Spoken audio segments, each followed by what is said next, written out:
Hello, I'm Madison Williams. Today I'm going to be doing my presentation on the constant compromise of translating rhyme, translating the French Alexandrine verse. It all starts with Racine.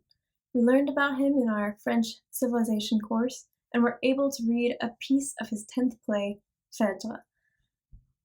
We read it in the original French and we read Act 2, Scene 5, which Phèdre, our main character, confesses her sick love for her stepson. She falls in love with him and confesses to him. Her words show how disgusted she is with her sick passion and how disgusted he is as well. It ends with her asking him to kill her and end her sickness. The piece is beautiful. It's written in the French Alexandrine verse, which is 12 syllables per line with the rhyming theme of AABB. And I could read this for you, but I think an original French speaker would do better, so I prepared this little audio for you. Chien cruel, tu m'as trop entendu. Je t'en ai dit assez pour te tirer d'erreur. Eh bien, connais donc Phèdre et toute sa fureur. J'aime. Ne pense pas qu'au moment où je t'aime, innocente à mes yeux, je m'approuve moi-même, ni que du fol amour qui trouble ma raison, ma lâche complaisance et nourrit les poisons. So hopefully you could tell the rhyming scheme there and the 12 syllable count on each line, how beautifully it flowed off her tongue.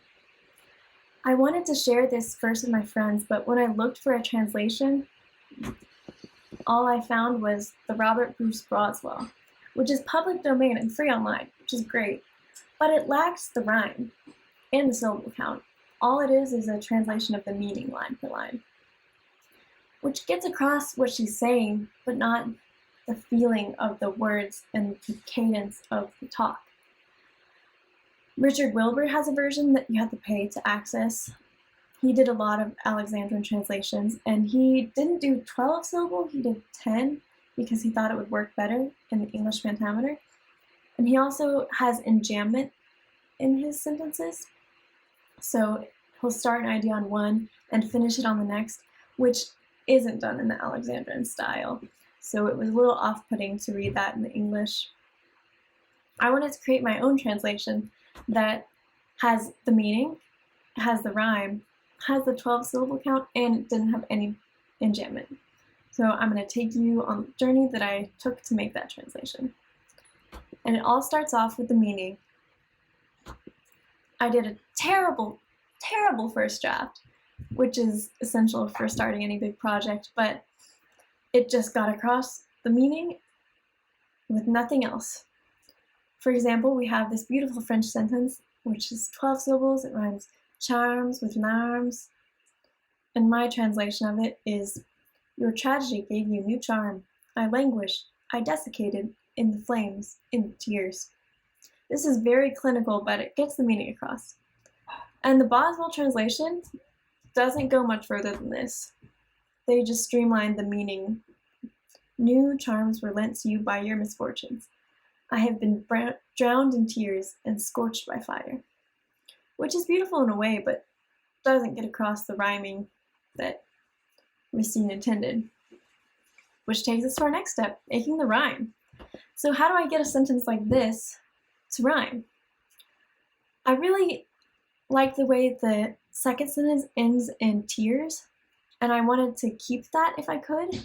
So I thought of possible ways to make the first sentence rhyme with tears. We have fears, years, near. I also thought maybe I could rhyme the second sentence with charms, but that was if I couldn't get the tears to work. Here are some possibilities I came up with. I melted, I dried out in the flames and the tears. I was scorched, I was cracked in the flames and the tears. I languished, I cracked in the flames and the tears. I languished, I cracked in the fire and the tears. As you can tell, I liked that last verse best.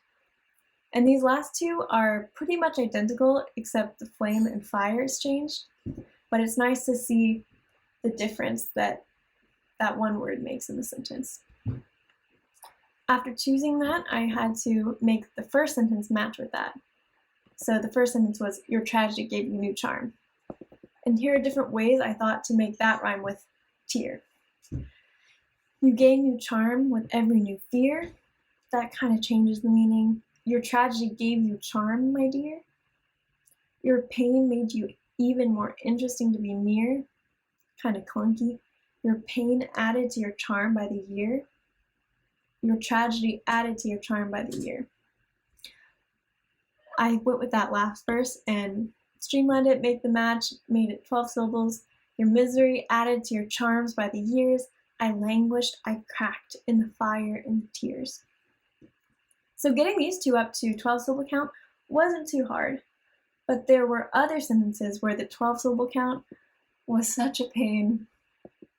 For example, deliver the universe of a monster that irritates you. The widow of Theseus dares to love Hippolyte. So the problem with this is that researching it, Hippolyte in English is Hippolytus, which is 4 syllables. And Theseus is 3 syllables, which combined is 7. And out of the 12 syllables I have in the whole line, that takes up the majority of them and only leaving me 5 to communicate that Phaedra is the widow of Theseus and that she dares love Hippolytus. Here's some possibilities I thought of to maybe communicate the idea in 12 syllables. The widow of Theseus dares love Hippolytus. That was 13, but I thought maybe I can cheat on one sentence. Theseus' widow dares love Hippolytus. That works, although Theseus is a bit clunky. The widow of Theseus loves Hippolytus. That works, but it also takes out the dare, which is kind of important to the meaning. So I decided to go with the middle line and got this. Rid the world of a monster who causes distress. Theseus' widow dares love Hippolytus. And I turned this in my class. I was pretty proud that I succeeded in getting all that in 12 syllables. But I heard back from everyone that it was too clunky. It was definitely my most noted sentence. And I was defeated. I had no idea how to get it any more streamlined than that. Until I realized Hippolytus could just be simplified to his son.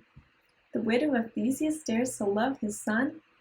And after a couple drafts and streamlining, I got free the world of this monster, this repulsive one. The widow of Theseus now dares love his son. And that went in the final. Which brings me to the final translation. It's got everything you want in a translated Alexandrine piece. Or it's everything I want.